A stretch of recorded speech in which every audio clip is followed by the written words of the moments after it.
আমাকে কেন স্মরণ করেছেন? হ্যাঁ বাপ জুলহাস, আমি তোমাকে স্মরণ করেছি।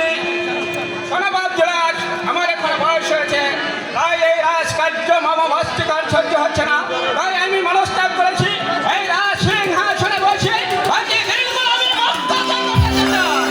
আব্বাজান, এসো এসো পুত্র, বসো তোমার এই পিতৃ সিংহাসনে, আর কোনো সুবিচার আমি দেখবো না। আব্বাজান, আমি তো হরিণ শিকারে যাব।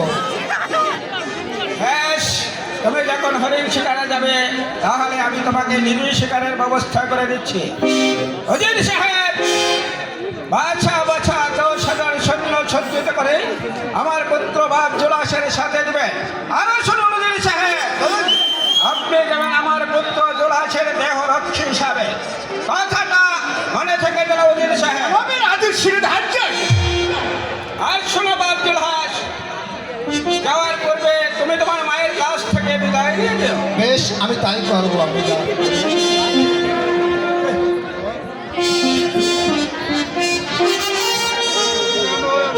হুজুর সাহেব, তাহলে চলুন এখন আমরা অন্তপুরে একটু বিশ্রাম করি। এই চলুন।